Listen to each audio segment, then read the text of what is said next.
आशीष त्रिपाठी आपके साथ न्यूज 18 मध्य प्रदेश छत्तीसगढ़ देख रहे हैं आप। और अब बात होगी उपचुनाव के शुरू हुए इस काउंटडाउन की। जी हां, चूंकि जानकारी ये मिल रही है कि आज दोपहर 3:30 बजे जो प्रेस कॉन्फ्रेंस होगी उसमें चुनाव आयोग न सिर्फ महाराष्ट्र, झारखंड बल्कि मध्य प्रदेश और छत्तीसगढ़ में होने वाले उपचुनाव की तारीखों का भी ऐलान कर सकता है।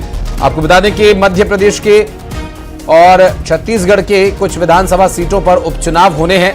ऐसे में इसकी घोषणा आज दोपहर 3:30 बजे होने वाली प्रेस कॉन्फ्रेंस में की जा सकती है। फिलहाल आपको बता दें कि छत्तीसगढ़ की एक सीट पर उपचुनाव होना है, जबकि मध्य प्रदेश की 2 विधानसभा सीटों पर उपचुनाव करवाया जाना है, जिसमें मध्य प्रदेश की बुधनी और विजयपुर 2 विधानसभा सीटें हैं, जिसमें विजयपुर से पूर्व विधायक, कांग्रेस पार्टी के पूर्व कार्यकर्ता रहे नेता, अब जो कैबिनेट में मंत्री हैं, उन्होंने सदस्यता छोड़ी थी और फिर एक बार यहां पर चुनाव करवाए जाने हैं और भारतीय जनता पार्टी की तरफ से एक बार फिर तो यहां पर उम्मीदवार। जबकि बुधनी विधानसभा की यदि बात करें तो इस पर होने वाला उपचुनाव कांग्रेस पार्टी के लिए, हालांकि दोनों ही सीटों पर महत्वपूर्ण है, लेकिन बुधनी सीट यदि कांग्रेस पार्टी जीतती है तो एक बूस्ट पार्टी को जरूर मिलेगा। जबकि रामनिवास रावत ने विजयपुर सीट से इस्तीफा दिया था और अगर ये सीट भी कांग्रेस जीतती है तो एक बड़ा संदेश यहां से देने का प्रयास किया जाएगा। और अभी क्या छत्तीसगढ़ में उपचुनाव को लेकर स्थिति रहेगी, इस पर भी बात करेंगे, लेकिन फिलहाल इन 2 सीटों के उपचुनाव से जुड़ी जानकारी और विस्तार पूर्वक जानने के लिए चलेंगे हमारे सहयोगी वासु चौरे लगातार इस खबर पर नजर बनाए हुए हैं। वासु, आज 3:30 बजे दोपहर में प्रेस कॉन्फ्रेंस होगी, जैसा कि आप सुबह जिक्र भी कर रहे थे कि आज ही इस तारीखों का ऐलान हो सकता है, तो लगभग स्थिति तय हो चुकी है कि आज पता चल जाएगा कि वोट कब डाले जाने और रिजल्ट कब आएगा। बिल्कुल, देखिए आशीष, इसकी पहले से ही संभावना जताई जा रही थी कि जैसे ही चुनाव आयोग जो है महाराष्ट्र और झारखंड के इलेक्शंस घोषित करेगा, उसी दौरान मध्य प्रदेश की बुधनी और जो विजयपुर में उपचुनाव होने हैं उसकी तारीखें भी घोषित हो जाएंगी। यही वजह है कि बीते 2 दिनों से लगातार कांग्रेस का जहां ग्राउंड जीरो पर प्रत्याशी को लेकर मंथन चल रहा है, तो वहीं कल हमने दिन भर खबर दिखाई कि किस तरह से बीजेपी में चुनाव समिति की जो बैठकें हैं वो चलती रही, जिसमें खुद वीडी शर्मा जो प्रदेश अध्यक्ष हैं, सीएम डॉक्टर मोहन यादव समेत तमाम बीजेपी के बड़े नेता जो हैं वो शामिल हुए। विजयपुर से लगभग रामनिवास रावत के नाम पर सहमति बन चुकी है, जो कांग्रेस के बड़े नेता थे, कांग्रेस सरकार में भी वो मंत्री रह चुके हैं, कांग्रेस के प्रदेश के कार्यकारी अध्यक्ष भी थे।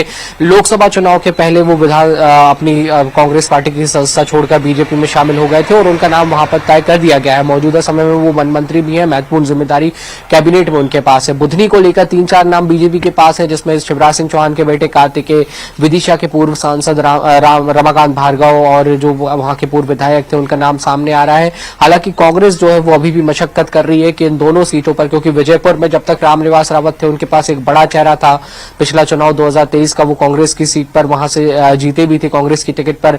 बुधनी लेकिन एक बड़ी चुनौती जरूर रही है, क्योंकि परंपरागत रूप से आप उसे भाजपा की सीट कह सकते हैं। पूर्व मुख्यमंत्री शिवराज सिंह चौहान वहां से नेतृत्व करते हुए नजर आते रहे, लगातार कई बार उन्होंने चुनाव जीता और फिर मध्य प्रदेश के मुख्यमंत्री के तौर पर भी उन्होंने लगातार काम किया है। तो इन दोनों ही सीटों पर कांग्रेस जरूर मशक्कत कर रही है। कई नामों के पैनल से जो है वो बनाए जा रहे हैं। कांग्रेस की कोशिश है कि तमाम क्षेत्रीय सियासी समीकरणों को साध लिया जाए, क्योंकि अब भी कांग्रेस की जो नई टीम है, नया चेहरा है जीतू पटवारी, जिन्हें विधानसभा के चुनाव में हार के बाद जिम्मेदारी दी गई थी, पर वो वैसा प्रदर्शन नहीं कर पाए जैसी पार्टी आलाकमान को उनसे उम्मीद थी, क्योंकि 29 लोकसभा चुनाव के जो नतीजे आए, सुपड़ा साफ हो गया। अमरवाड़ा में उपचुनाव हुआ, कांग्रेस का गढ़ छिंदवाड़ा की विधानसभा थी अमरवाड़ा, वहां पर कांग्रेस को हार का सामना करना पड़ा। तो लगातार 30 हार कांग्रेस जो है वो दिख चुकी है विधानसभा चुनाव के बाद अगर हम बात करें तो।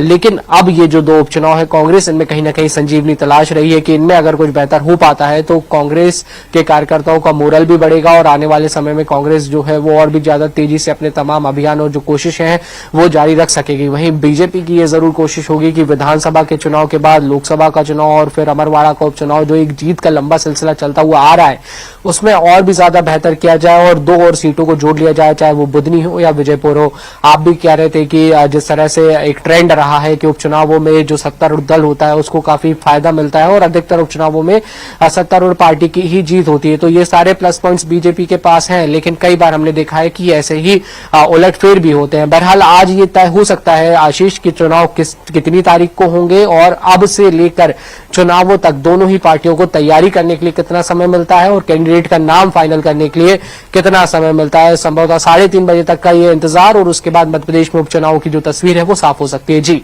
और ये दो सीटें निश्चित रूप से न सिर्फ कांग्रेस पार्टी के लिए वासु बल्कि बीजेपी के लिए भी अहम इसलिए हो जाती है। एक तो बुधनी सीट जिस पर कि आप जिक्र करते कि ये तो जो सीट है निश्चित रूप से हर बार मिलनी ही मिलनी है, ऐसी हमेशा से चर्चा होती थी चुनाव के दौरान कि बीजेपी ही जीतेगी क्योंकि यहाँ से शिवराज सिंह चौहान आते हैं। जबकि विजयपुर सीट की अगर बात करें तो यहाँ परिस्थितियां अपेक्षाकृत कुछ बदली हुई हैं।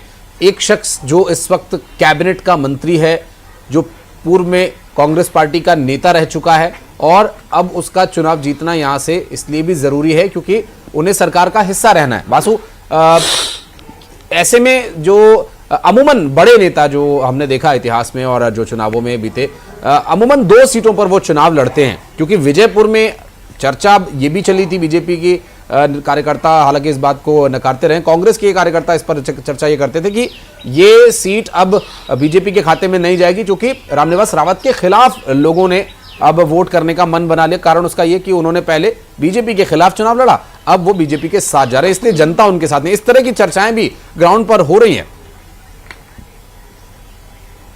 निश्चित तौर पर देखिए जो पार्टी से नेता जाता है तो वहां पर कार्यकर्ताओं के बीच नाराजगी जरूर रहती है और इस तरीके के तमाम जो बयान हैं वो सामने आते रहते हैं। लेकिन जब एक्चुअल इलेक्शन होता है, एक्चुअल चुनाव होता है तो स्थितियां बहुत अलग होती हैं। वहां पे पार्टी का, संगठन का महत्व होता है। वहां पे कौन सा चेहरा चुनाव लड़ रहा है, उसकी क्या छवि है, उसका क्या वोट बैंक है, उसके साथ कौन से जातीय फैक्टर है, कौन से सियासी फैक्टर है, ये भी काफी ज्यादा महत्वपूर्ण होता है। और दोनों ही अगर आप पार्टी को कंपेरेटिवली देखते हैं तो बीजेपी जहां पर संगठन, ये कहा जाता है कि संगठन चुनाव लड़ता है, टिकट किसी को भी मिल जाए उसको जिताने के लिए पूरी पार्टी लग जाती है, पूरा संगठन काम करता है। और दूसरी तरफ अगर कांग्रेस की बात करें तो वहां पर जो है व्यक्ति विशेष का एक इंपॉर्टेंस जो है वो कहीं ना कहीं ज्यादा नजर आता है और वो ज्यादा चुनावों में जूझता हुआ नजर आता है। जितना सपोर्ट संगठन से, बीजेपी के संगठन से मिलता है उतना कांग्रेस के प्रत्याशी को मिलता हुआ नहीं दिखाई देता। हालांकि कांग्रेस के दावे जो है वो उसके इतर रहते हैं और इसका एक बड़ा रीजन भी है कि बीजेपी ने लगातार अपने संगठन को खड़ा करने में, संगठन को मजबूत करने में काम किया है। अभी आप जिस तरीके से देख रहे हैं कि लगातार सदस्यता अभियान भी चल रहा है,